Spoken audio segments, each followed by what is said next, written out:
देखिए दरभंगा में काफी आक्रोश है। बांग्लादेश में जो हिंदुओं पर अल्पसंख्यकों पर अत्याचार के बदला खून होगा और हमारे हिंदू भाइयों के ऊपर अगर इस तरह का अत्याचार नहीं बंद हुई तो फिर इसका परिणाम बांग्लादेश को भुगतना पड़ेगा। वहाँ गिरा हुआ है और हाँ, अभी वहाँ हिंदुओं के साथ बदमाशी हो रही है। पूर्व की सरकार इतनी कड़ी कदम नहीं उठाती थी, लेकिन आज मोदी जी के नेतृत्व में, अमित शाह के नेतृत्व में कड़े कदम। स्वर्गीय इंदिरा गांधी जी का नसबंदी कार्यक्रम 1974 में जो हुआ था, जिसका परिणाम आज लोगों को दिख रहा है, इससे पहले नहीं दिखा।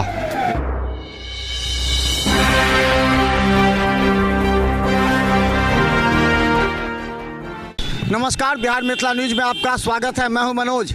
देखिए दरभंगा में काफ़ी आक्रोश है। बांग्लादेश में जो हिंदुओं पर अल्पसंख्यकों पर अत्याचार हो रहा है, उसके खिलाफ 5 दिसंबर को देखिए यहाँ से ये देखिए पूरा टेम्पो है जो ये प्रचार में निकल रही है। ये आक्रोशपूर्ण पद यात्रा है।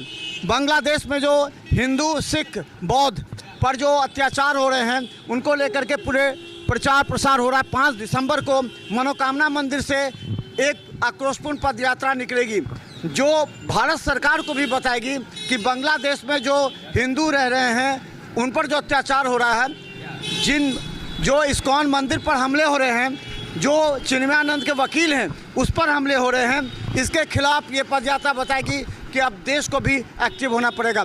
क्या लगता है कि अभी की जो स्थिति है बांग्लादेश में, भारत सरकार और आप लोग बीजेपी वाले हैं, क्या कर रहे हैं? लोग पूछ रहे हैं आप लोगों से, आप लोग तो ले लेते हैं ना हिंदू का ठेका, तो फिर क्यों नहीं आवाज़ उठ रही है? क्यों नहीं जा करके वहाँ पर कार्रवाई हो रही है? देखिए, ये बात जब सनातनी की आती है तो पूरे भारत के सनातनी धर्म के सभी लोग उसके खिलाफ मिल जाते हैं। और ये बांग्लादेश के ऐसे कौन से वहाँ के शासनकाल है कि वो उन लोगों ने कानून की तरह आंख पर काला पट्टा बांध रखा है कि उन्हें दिख नहीं रहा है कि वहाँ पर सनातनियों के साथ जो अत्याचार इससे पहले भी हुआ था और उसके खिलाफ आवाज़ से आवाज़ उठाते हुए और बड़े पैमाने पर उसका विरोध करते हुए हम लोगों ने उनकी सुरक्षा के आग्रह किया था। उसके खिलाफ आज हमारे भारत में भी बांग्लादेश से आए हुए लोग यहाँ पर रह रहे हैं और हमारे हिंदू सनातनी लोग वहाँ रह रहे हैं। और वहाँ बांग्लादेश के प्रधानमंत्री हो, वहाँ के मुख्यमंत्री हो, वहाँ जिसकी सरकार है, उन लोग को इस बात की खबर नहीं आ रही है कि वहाँ हिंदुओं के साथ में क्या अत्याचार हो रहा है, उनका शोषण किया जा रहा है, उनकी हत्याएं की जा रही है। आखिर कुछ तो होगा ना भाई, ये तो देख रहे हैं लोग, 6 महीना से देख रहे हैं लोग, तो क्यों नहीं आप लोग कार्रवाई करते? क्यों मांग करते हैं? अमित शाह हैं आपके गृह मंत्री, क्यों नहीं वहाँ पर कार्रवाई करते? क्यों नहीं वहाँ से जो संबंध है, व्यापारिक संबंध, वो रोक देते हैं?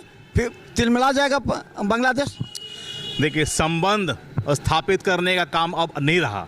अब बात है आन शान की बात की। हमारे हिंदू की जहाँ पर हत्याएं हो रही हैं, उनके साथ जो अत्याचार हो रहा है, उसके खिलाफ अब एक कड़ा एक्शन लिया जाएगा। कि अब बात करने वाली बात रही नहीं, क्योंकि इससे पहले भी वो घटना घटी थी, फिर वो दोबारा घटना घट रही है। हमारे जिस देश में हिंदू सुरक्षित नहीं है तो उस देश से वार्तालाप करने के कोई जवाब नहीं है। अब खून के बदला खून होगा और हमारे हिंदू भाइयों के ऊपर अगर इस तरह का अत्याचार नहीं बंद हुई तो फिर इसका परिणाम बांग्लादेश को भुगतना पड़ेगा, वहाँ की सरकार को भुगतना पड़ेगा, वहाँ के प्रधानमंत्री को भुगतना पड़ेगा कि उन्होंने वहाँ के हमारे सनातनियों के साथ में जो अत्याचार किया उसकी जवाबदेही, उनकी भरपाई उन्हें करनी पड़ेगी। अच्छा, क्या लगता है कि ये जो हो रहा है, आप लोग जो प्रदर्शन निकाल रहे हैं, सॉल्यूशन है? ये 4 महीना से वहाँ पर मारा काटा जा रहा है, किसी भी तरह का जो कार्रवाई होती है स्टेप, आप यूएन से आवाज़ उठाते हैं, यूएन की बात नहीं मानते हैं। यूनिस सरकार लगातार अत्याचार कर रही है, वकील तक पर हमला हो जा रहा है जो केस लड़ रहे हैं। ये खामोशी कब तक? पहले आपकी बातों को, आप अपनी बातों को सुधारें। हम कोई हिंदुओं के ठेकेदार नहीं हैं। आपने पहला शब्द कहा, आप ठेकेदार हैं। हम अपनी संस्कृति, अपने सनातन धर्म की रक्षा के लिए आगे आए हैं। उसके लिए हम लोग प्रयास कर रहे हैं। उस प्रयास में पूरा हिंदू समाज एकजुट हो, इसका प्रयास है। यहाँ एकजुट होने से क्या होगा? बांग्लादेश में अत्याचार, देखिए, बांग्लादेश में हिंदू समाज पर अत्याचार हो रहा है, सनातनियों पर अत्याचार हो रहा है। ये पहली बार नहीं है। 1992 में जब बाबरी ढांचा टूटा था, उस समय भी 1 साल तक वहाँ हिंदुओं के साथ बदमाशी हुई थी। 2013 में देखे होंगे माँ भगवती, जिसके बंगालियों में अपार श्रद्धा है, उनकी कितनी ही मंदिर, उनका कितना ही मठ तोड़ा गया। तो लगातार वहाँ पर घटनाएं हो रही हैं। और आपने जो कहा, भारत सरकार कड़ा कदम उठा रही है। बॉर्डर पर जितनी भी हिंदू व्यापारी हैं, कल तो देखे होंगे कि जो बड़ा बड़ा हॉस्पिटल है, जहाँ पर जो सुविधाएं बांग्लादेशियों को आकर मिलती थी वो बंद हो गई हैं। भारत सरकार के तरफ से कड़े प्रतिबंध लग रहे हैं। बहुत चीज़ें हैं जो भारत सरकार खुलकर नहीं बताती है, फिर भी आर्थिक रूप से चारों तरफ से नाकेबंदी हो रही है। ये जो कार्यक्रम आज दरभंगा में हो रहा है, ये स्पष्ट रूप से यूएन, आपने कहा यूएन का बात वो नहीं मानता है, हम तो मानते हैं ना, हम तो आग्रह कर रहे हैं ना। और ये दबाव बनेगा कि जो हिंदू समाज है, जो बांग्लादेश को 3 तरफ से घेरा हुआ है, अगर वहाँ के हिंदू जाग जाएंगे, वो रिएक्ट करेंगे। आपको वर्षों से जानकारी होगी कि सैकड़ों नहीं करोड़ों की संख्या में बांग्लादेशी हिंदू अपने पूरे हिंदुस्तान में बसे हुए हैं। उनके साथ अगर वही व्यवहार जो वहाँ हिंदुओं के साथ हो रहा है, तब स्थितियाँ क्या बनेगी। जो यहाँ बैठे हैं उनके रिश्तेदार भी तो वहाँ हैं। अगर यहाँ का हिंदू रिएक्ट करना शुरू करेगा तो स्थितियाँ क्या होंगी।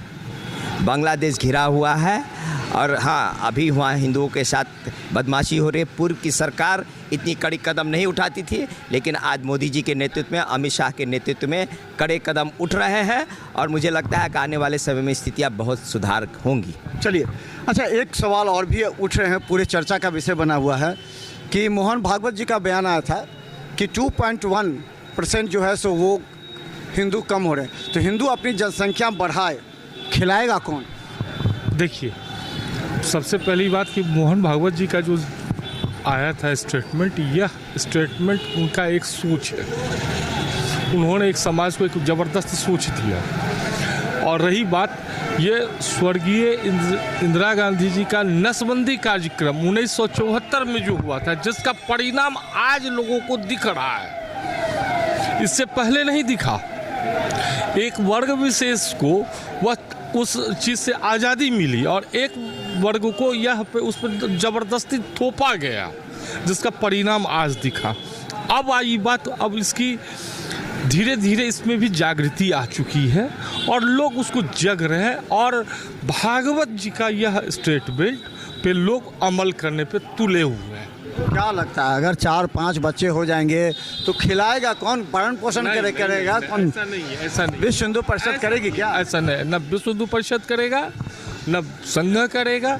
यह एक जो आप जो 4-5 बच्चे की बात नहीं होगा, उन्होंने कहा सिर्फ 2 या 2 से अधिक 3 बच्चे। किसी भी बहुत सारे ऐसे परिवार हैं जो आज के डेट में देखा गया है कि 2 बच्चियां हैं, 3 बच्चियां हैं, लड़के नहीं हैं। परिस्थिति वहाँ हो जाती है बहुत ख़राब। तो उस हिसाब से देखते हुए वो चीज़। और रही बात, थोड़ा सा पारिवारिक दृष्टिकोण में बहुत सारा परिवर्तन आया है। अब वो भारत नहीं रहा जिसको लोग कहते थे कि गरीबी। आज आप लोगों के सामने एक मैं बहुत बड़ी चीज़ बताने को जा रहा हूँ। भारत अगले फरवरी में तीसरी सबसे बड़ी आर्थिक महाशक्ति बनने को जा रही है, जिसकी घोषणा IMF कर रहे हैं। अब हिंदुस्तान का जो गरीबी का जो संख्या बोला जा रहा था, वो खत्म होने की ओर जा रही है। और बताइए क्या पूछना है आपको।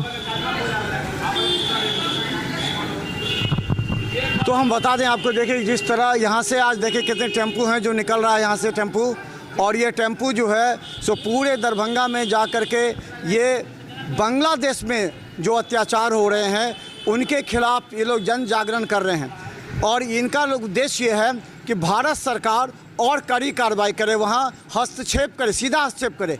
कहा जाता है कि डिप्लोमेटिक हार हुई है वहाँ। ISI के लोगों ने वहाँ के स्टूडेंट्स को इस तरह जागरूक किया है, जिससे वहाँ घटना लगातार बढ़ रही है। और सबसे बड़ी बात हुई जो चिन्मयानंद जिनके ऊपर हमला हुआ और जो अरेस्ट हैं, उनके वकील जो थे उन पर भी हमला हुआ।